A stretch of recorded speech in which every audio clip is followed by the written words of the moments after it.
Groundbreaking news changing centuries of tradition in America. Late today, the U.S. military announced an end to the ban on women in combat. Now ready to accept women on the front lines fighting side by side with men. But what happened? What about all those objections over all those years? And what are the troops saying privately tonight? ABC's David Curley starts us off from the Pentagon. David. Good evening, Diane. This is a remarkable development, even though some will argue it is a long time in coming. It is a stunning turnaround, a unanimous vote by the country's top generals, which the defense secretary will accept, to remove the ban on women serving in direct combat roles. They've proven themselves time and time again after the last 12 years. And finally, they're going to get the recognition, which is key. It will be the first fully integrated military in America's history. But without discernible front lines in the wars of the past decade, women did serve in combat roles in Iraq and Afghanistan.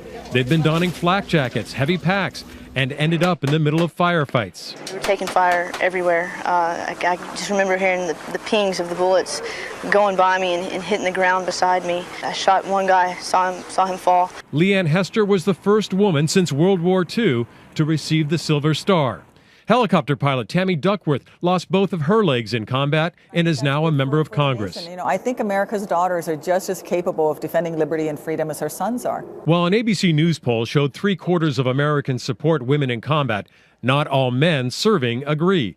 A young enlisted soldier tells ABC News that women in direct combat will create, quote, sexual tension, which can create a distraction that can be life or death. He added, women are designed to love and nurture. Men are designed to hunt and kill. But the head of Special Forces told our Martha Raddatz more than a year ago, it's time. As soon as policy permits it, we will be ready to go down that road. Just 2 months ago, 4 women sued the Pentagon to get on the battlefield. Now they may get their chance. We certainly want to see this executed responsibly, but in a reasonable time frame. So I hope that this doesn't get dragged out.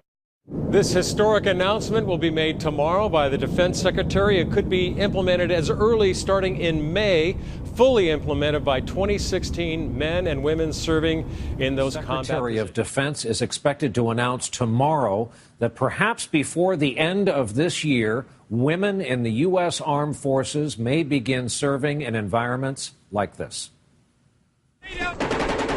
We're taking heavy fire from...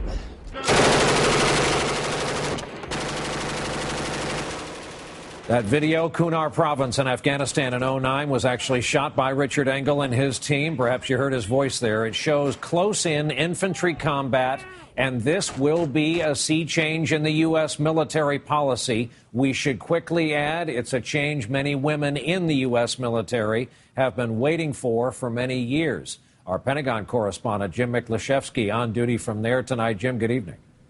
Good evening, Brian. Tomorrow, Defense Secretary Leon Panetta will announce that he's lifting the ban that prevents female soldiers and Marines from serving in direct combat, ground combat roles. Now, according to one senior defense official, this clears the way now for women to become combat infantry. For the past 10 years, U.S. military women have served at the front lines in both Iraq and Afghanistan, but never allowed in direct ground combat roles.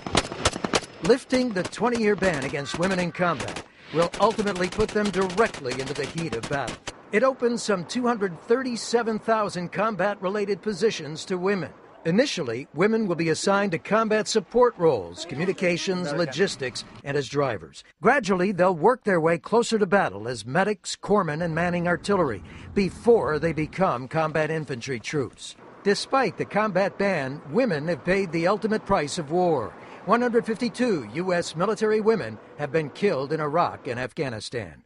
Congresswoman Tammy Duckworth lost both her legs as an Army combat helicopter pilot in Iraq.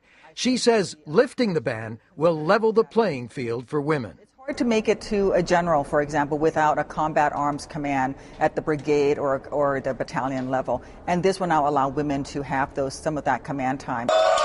At first, women would have to volunteer for combat duty and meet the same physical standards faced by men. Well, they have to. The standard doesn't change just because they're a woman. But is the military prepared for women in combat? There'll be plenty of complaints about it, but I don't think it's going to have a negative effect on the actual strength of the force. And are women ready for combat?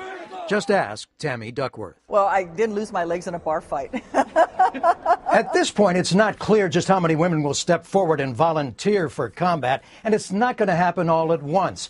Given the required changes in training and the regulations, actually, it could be 2 to 3 years before we see any women ready for ground combat, Brian. Jim Miklashevsky at the Pentagon tonight. Jim, thanks.